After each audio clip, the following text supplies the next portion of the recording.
Je fais un projet en fait de vente en ligne de mobilier et décorations qui sont faits par des artisans d'art.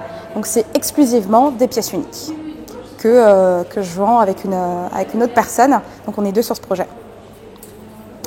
Donc aujourd'hui le projet il a commencé en fait il y a 6 mois. On a fait une formation dans un atelier d'artisans.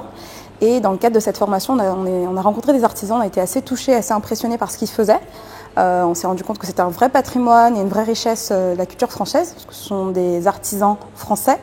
Et on s'est dit comment est-ce qu'on peut les aider. Donc on a fait une sorte d'enquête terrain de 10 semaines pour se dire ok, comment est-ce qu'on peut vous aider. Donc on a été voir près de 80 personnes en leur disant voilà, on est là, on voudrait vous aider, mais comment est-ce qu'on peut vous aider. Et à l'issue de ça, on s'est rendu compte qu'il y avait une opportunité, c'est que les artisans font des objets, parfois artistiques, mais ils ont des difficultés à les vendre. Et l'objectif, c'est de réfléchir à comment est-ce qu'on peut actionner la vente en ligne pour proposer une solution. Là, on est à une étape assez importante, c'est qu'on a plusieurs options pour se déployer. C'est-à-dire que la vente en ligne, c'est quelque chose qu'on veut fondamentalement faire. Et on se rend compte que, avec une petite enquête auprès des clients, que certains avaient envie de voir et de toucher. Or, c'est pas de la vente en ligne, donc on s'est dit, oulala, comment on va pouvoir concilier les deux?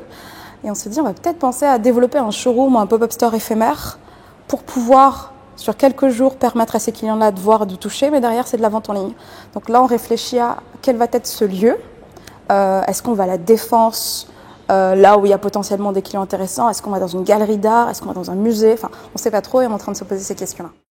Plusieurs fins déjà côté artisan. On arrive sur un territoire assez inconnu pour nous et ils ne nous connaissent pas forcément. Et donc, faut les convaincre de se lancer dans l'aventure avec nous. Donc, il faut les convaincre de dire on partage certes les risques, mais on partage surtout et on espère le succès. Et nous, on est dans une démarche où, pour les artisans, on est sur quelque chose de clé en main. C'est-à-dire qu'on gère tout. C'est juste des artisans qui nous fassent suffisamment confiance pour dire « Ok, je veux bien que vous gériez mon stock de mobilier. » Et nous, derrière, on dit « Ok, on se lance. » quoi. Donc, c'est de convaincre ces premiers artisans qui ne nous connaissent pas, en sachant qu'ils sont très sollicités, qu'il y a déjà eu beaucoup de « on va vous aider » qui n'a pas abouti. Donc, c'est aussi de sortir un peu de tout ce qui a déjà été fait.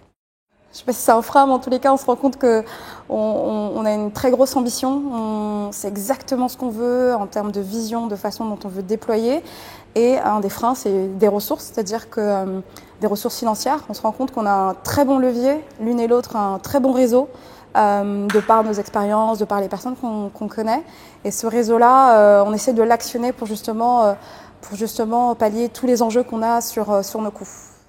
Ce que m'apporte ici stand-up que j'ai pas, c'est de me retrouver qu'avec des entrepreneurs femmes, avec des parcours et une approche très opérationnelle, très concrète. Pouvoir être challengé par des professionnels qui connaissent ou pas, mais qui en tous les cas ont un avis, ont une intuition aussi, et donc d'aller voir des zones d'ombre que nous on n'avait pas forcément repérées. Donc ça c'est extrêmement riche. Et puis juste d'être encouragé en fait, juste d'être dans un réseau. Ça suffit et ça a énormément de valeur.